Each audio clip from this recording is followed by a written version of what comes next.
Hi, this is Jason from Memphis. 43-year-old single white male. I guess should preface this video by saying I made a video on a previous date about why men should be their own MRAs, and made the argument that women's funding for breast cancer outpaced the research funding and preventive and treatment funding for breast cancer. For prostate cancer by a great deal, many factors over and above. But I wanted to make this video perhaps to make an argument for women to consider something in their favor. Also about breast cancer, funnily enough. My cousin made me aware on her Facebook post that March is Colon Cancer Awareness Month. It's pretty close to home. Her father was afflicted with colon cancer and passed away from it.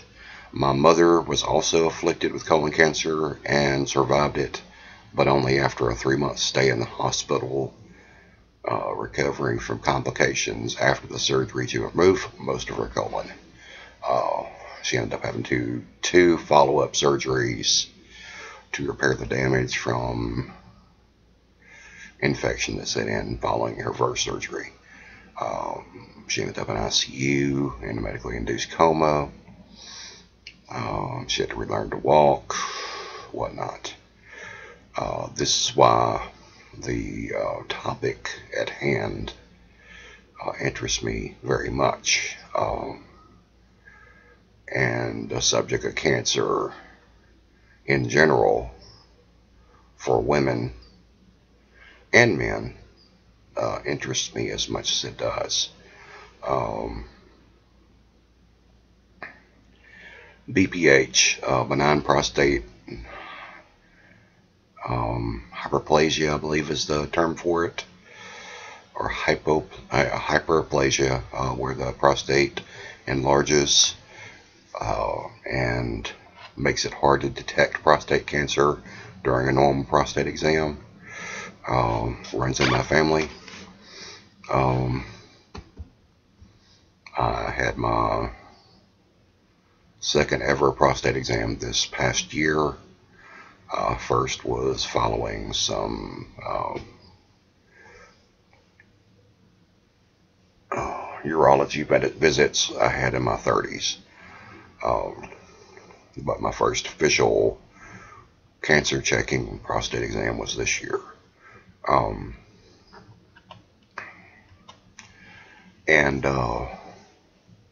I've had colonoscopies, had my second colonoscopy this past year. I'll have my third in 2 months.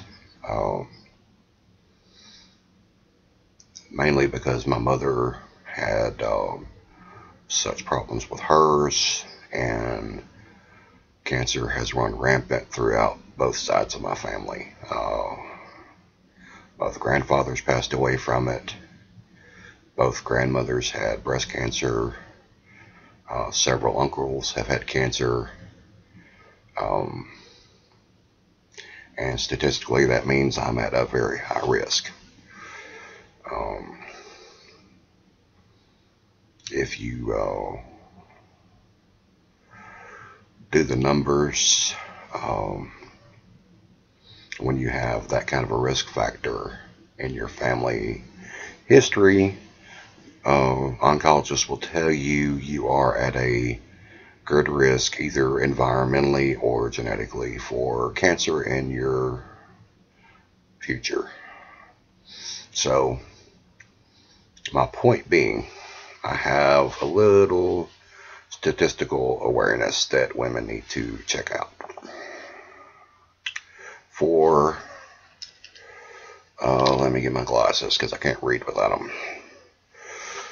For lung cancer, women are half as likely to develop lung cancer as they are breast cancer.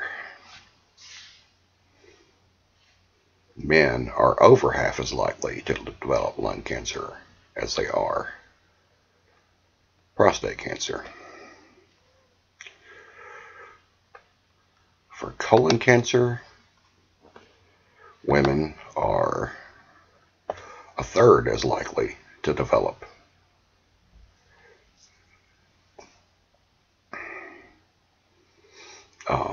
colon cancer as they are breast cancer. And men are a little bit over, between a third and a half, as likely to develop colon cancer as they are prostate cancer.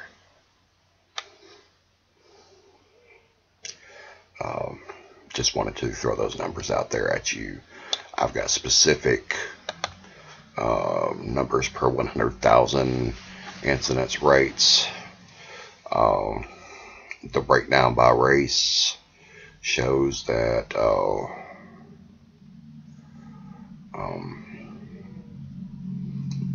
black has a higher incidence of rate, a higher incidence rate of colon cancer than men, than white women and men. They have lower incidence rate of breast cancer than white women, as do Asian, American Indian, and Hispanic women.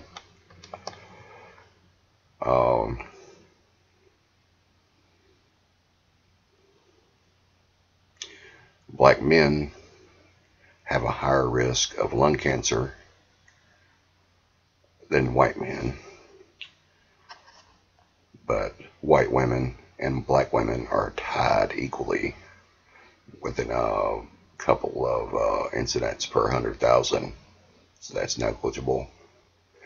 But Asian women and American Indian women and Hispanic women all fall off where lung cancer is concerned, but Asian men, American Indian men, and Asian and American Indian men are not nearly as highly prevalent as black and white men, but they're higher than their female and American Indian counterpart, female and their female counterparts, with Hispanic men trailing behind, probably at about half the rate of white men, and at about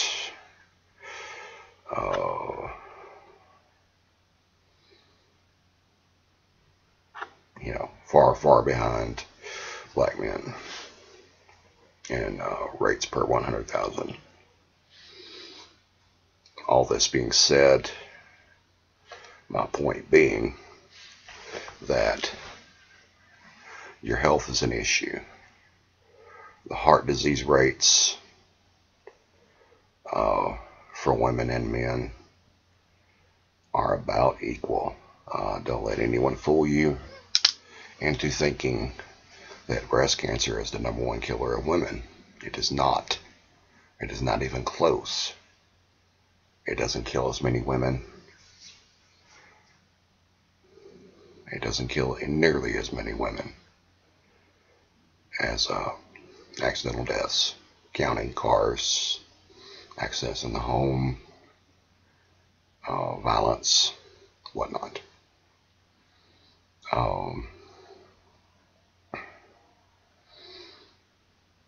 It just seems worse because it's so sudden, so unexpected, so undetectable, and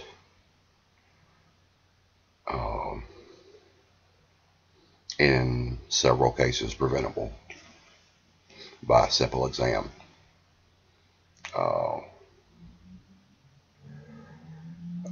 If it's caught early enough, it can be treated. That's why the survival rate has gotten higher and higher every year. The incident rate has dropped too, with preventive testing and early detection. Prostate cancer hasn't dropped off nearly as much as breast cancer has. It's dropped off some since 1975, but not nearly as much. Testicular cancer hasn't dropped off any because men just don't check themselves. And with the falling off of yearly physicals for men, including the so-called short arm inspection, because a lot of doctors, family physicians just don't want to do that anymore. It just doesn't happen quite as often. I know when I got my physical for my commercial driver's license, they didn't do anything about that, involving that. No hernia checks, nothing like that. I didn't have a sports physical because I didn't play sports in high school.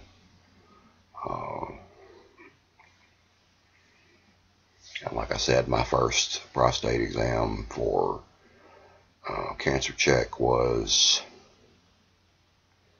I was 43. So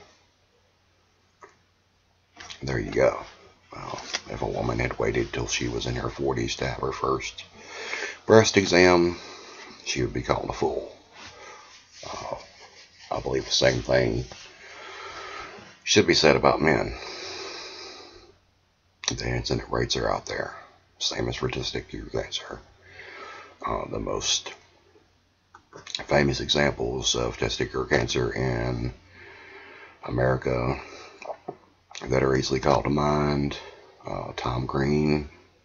He did an hour-long show on MTV about his testicular cancer, and even wrote a cute little stupid song about it. Then Lance Armstrong, who before he admitted to doping was most famous for winning the Tour de France after coming back from testicular cancer surgery and suffering jokes about his lack of a testicle doing so, which was pathetic, petty, and cruel of the people making the jokes, because there's nothing funny about someone almost dying and coming back. And the best you can come up with is a joke about him only having one testicle. My point being, women are being sold short. Their entire health issues are being focused on cancer of the breast. And while I understand a lot of female identity is focused on that, even though some feminists fight against objectification of women, the number one cosmetic surgery is still breast enhancement, not breast reduction. Women get breast enhancement before they get a nose job. Women get breast enhancement before they get liposuction. The first thing they talk about getting is a breast enhancement, even before they even think about a tummy tuck or anything else. It's the number one performed elective surgery in the country. And while there are a significant number of women activists out there fighting against the objectification of women, all those plastic surgeons can't be buying Porsches and Ferraris without customers. And the sad thing is they're just making it harder on themselves to fight any detection of breast cancer. You can't do a proper mammogram on someone that has breast implants. That's just the hard truth about the matter. It makes it extremely difficult to do a mammogram. And the real problem is that a lot of research money is being pumped into, a lot of research money and a lot of charitable contributions are being pumped into something that is a worthwhile cause, and it's understandable, but ovarian cancer is prevalent among women too. Uterine cancer is prevalent among women too. Cervical cancer is prevalent among women too. A lot of women these modern times, especially with women waiting until they're, a lot of women waiting till their mid-20s, mid to late 20s, even into their 30s to have their first child, are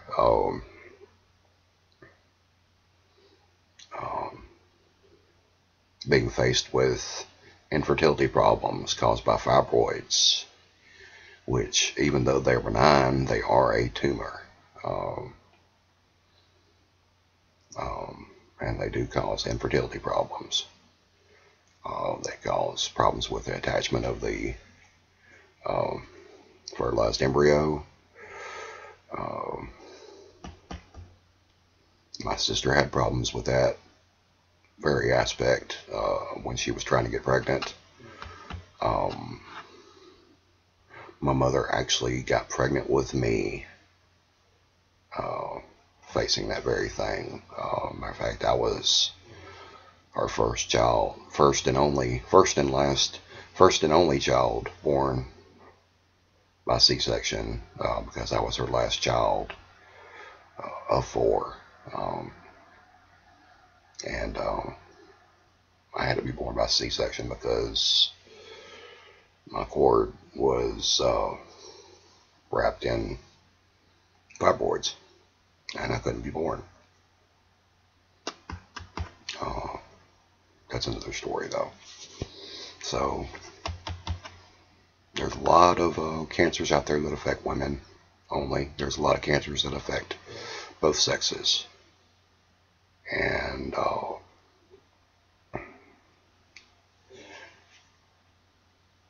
while skin cancer affects both sexes because of the nature of the working environments and the fact that more men work outside than women, even though women tend to tan in tanning booths and on the beach more than guys do. Outdoor jobs where men are in the sun for 10 to 12 hours a day are more prevalent among men. It's just a matter of fact. Construction jobs have much higher male population. Police and fire jobs just have a much higher percentage of males on the ground. And even the Postal Service has more male carriers. It's just the way the demographics break down. Women seem to gravitate more towards office and sales and retail positions, even healthcare industries. There's not a lot of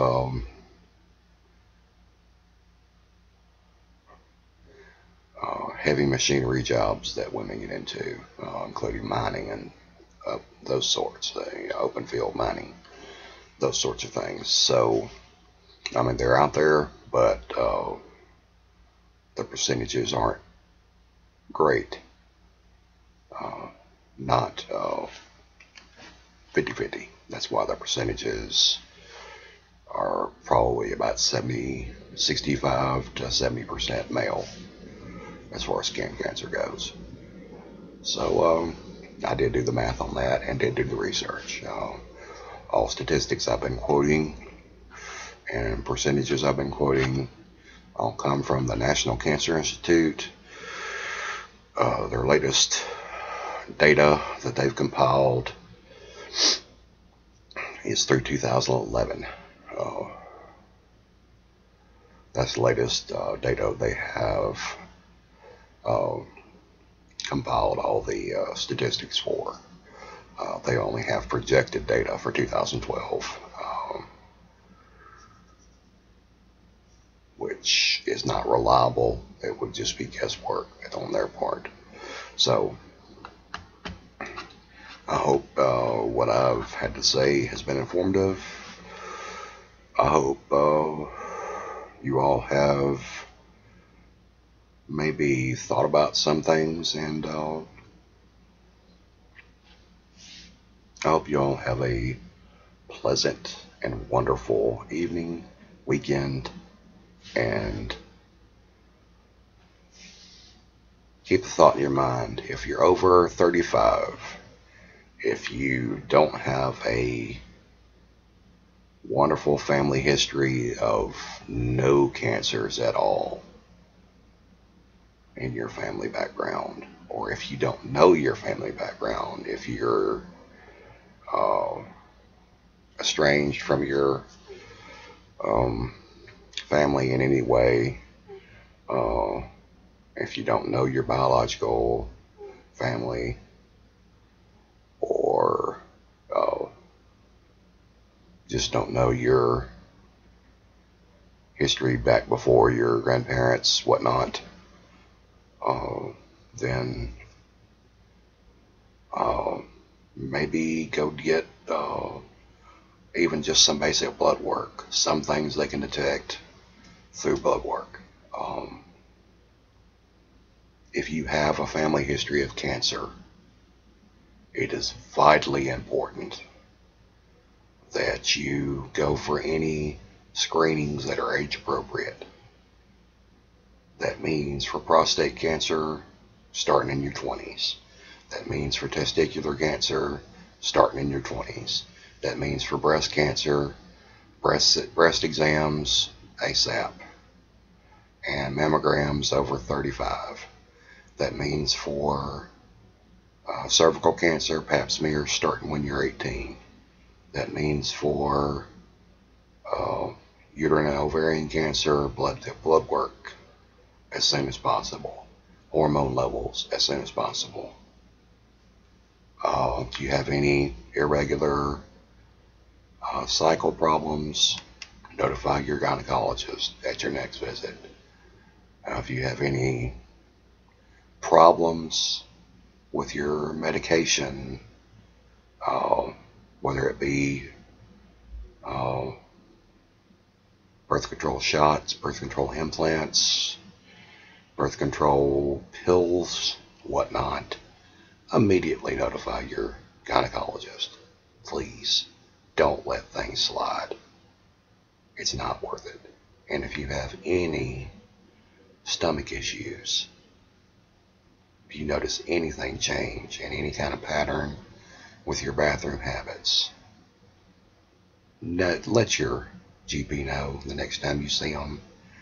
And if it's something drastic, make an appointment and talk to your GP. It's never worth letting things slide. You don't have to panic. You can be calm. You can be patient. But don't let things go until you're in an emergency room